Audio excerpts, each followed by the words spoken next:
Ethiopia's parliament has voted to remove the Tigray People's Liberation Front from the country's terror blacklist, 4 months after the group signed a peace deal to end a brutal war against government.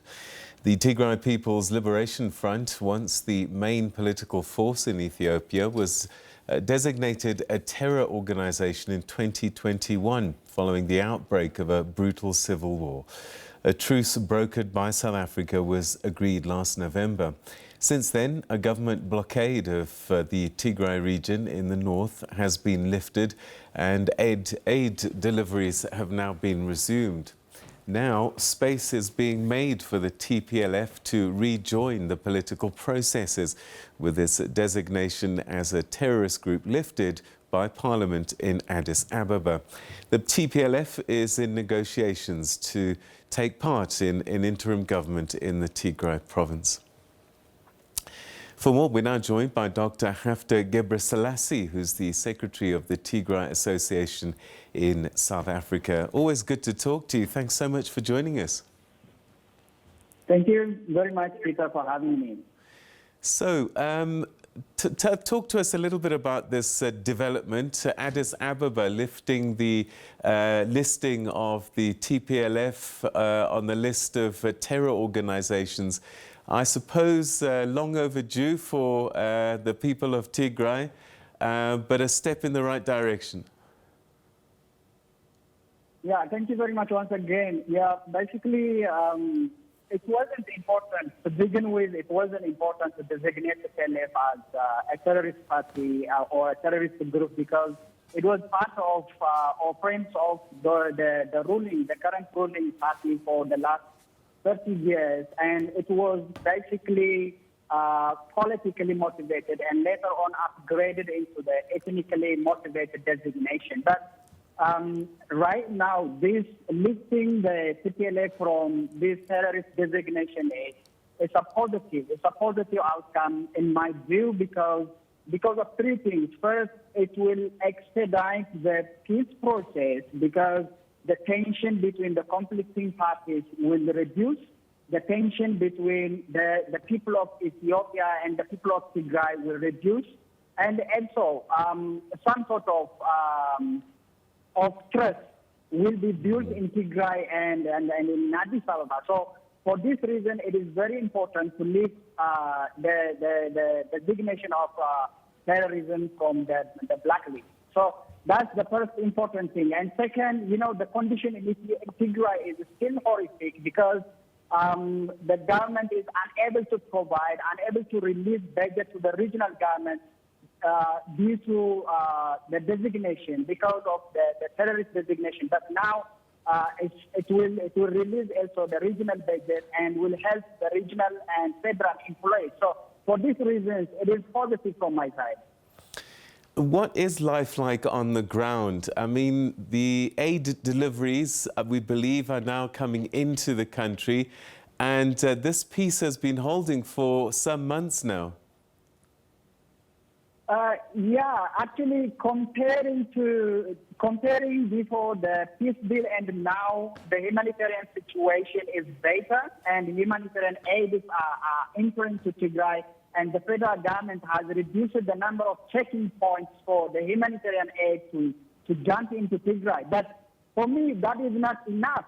The federal government should be the main actor to provide the basic services, because the people are still in need. The people are still in need of medication. The people are still in need of food. People are dying because of lack of food. Because people are dying because of lack of medication still. So the federal government, beyond allowing the international humanitarian aid to enter into Tigray, it should be the main actor actually to provide all the necessary services. And the situation, although it is improved, but still people are in need of this life-saving humanitarian aid.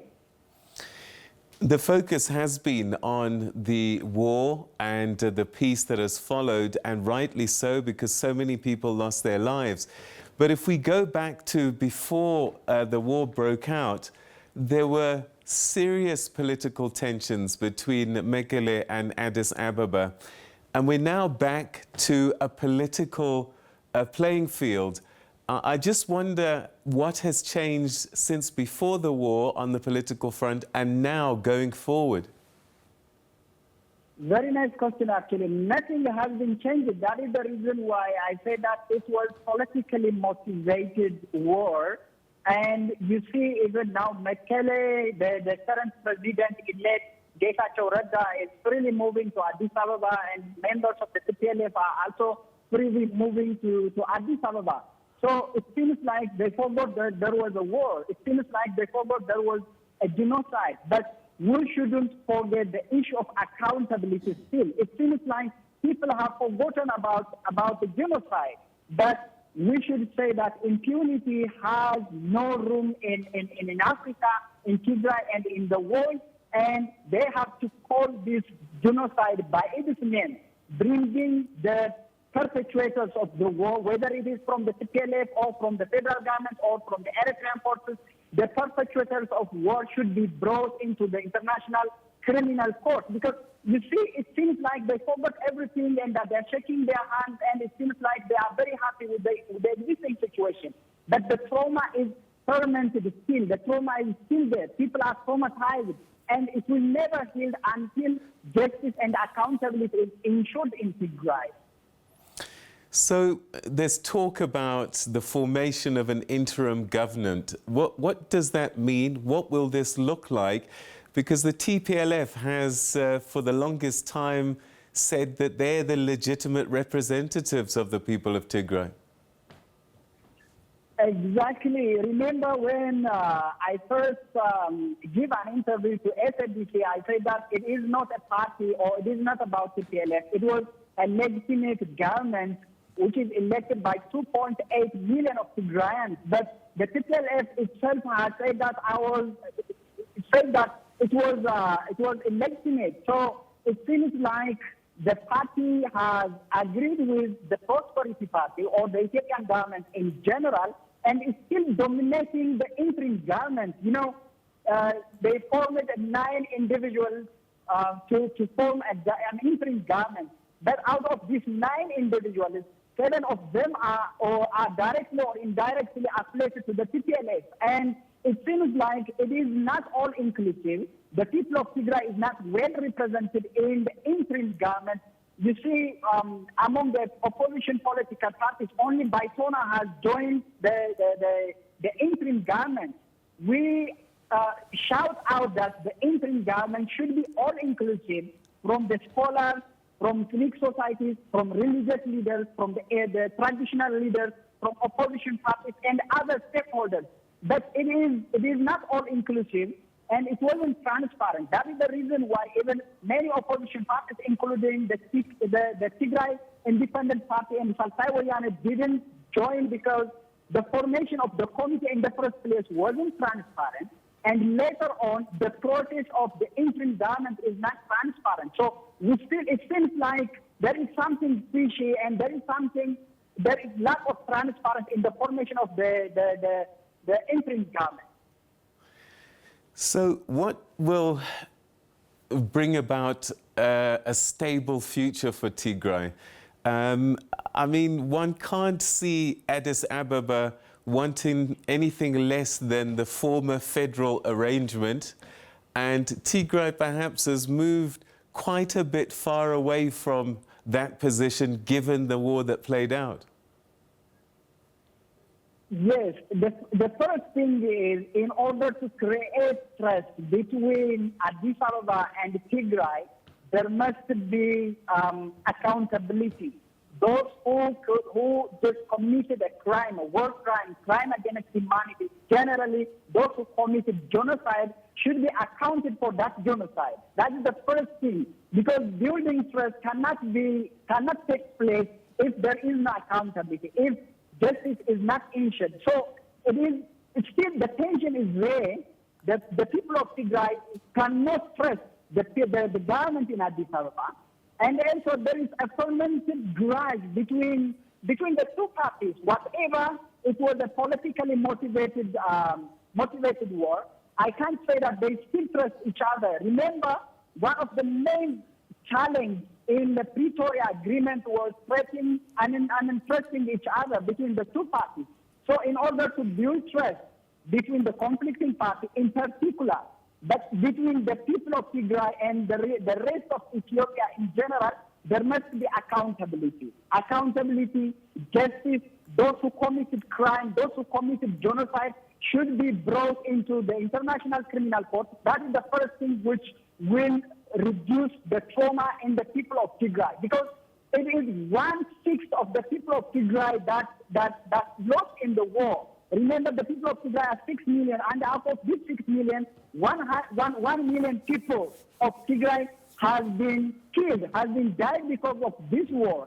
So the trauma is still fermented in the heart of the people of Tigray, and that cannot be solved unless the war, the genocide, is named by its name, and those who perpetuated the war are brought into the international criminal court. So that it is a long process. We cannot say that in the next 10 days or in the next 10 months or in the next 10 years, this will be solved. It has claimed millions of people, so it will be difficult, but it's good that it has been started. All right, so perhaps finally, does accountability include Tigrayans that perhaps might have been involved in some activity as well? Because there are people in the region that say that Tigrayan forces as well overstepped. Yeah, actually, when you say accountability, you can't choose parties. The conflicting parties, the perpetrators of the war, and those who committed genocide should be accounted for the genocide. That is why many Tigrayans in America, many Tigrayans in Europe, even ourselves here in South Africa, we say that the International Humanitarian Committee experts should be allowed to freely enter into Tigray and investigate the situation. If the Tigray Defense Force are accountable for the genocide, they have to be accounted. If the Eritreans and the Ethiopians are accountable for the genocide, they have to be accounted. So in order to ensure accountability, we can't choose parties.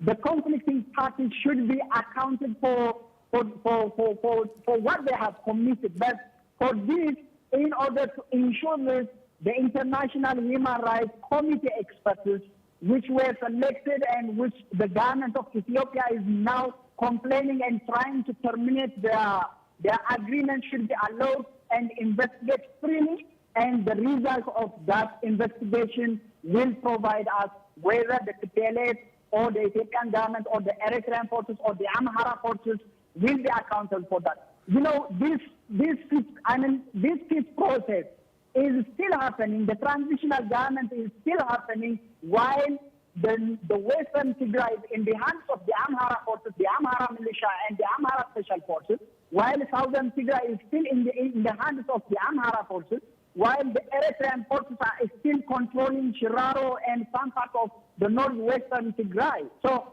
in order to ensure accountability, we don't need to select parties. Okay. We need to select the issue, and those who committed genocide should be accounted for their action. All right. Dr. Gebresilassie, we're going to have to leave it there, but thank you very much indeed. Your thoughts and insights are always greatly appreciated. Thanks for your time.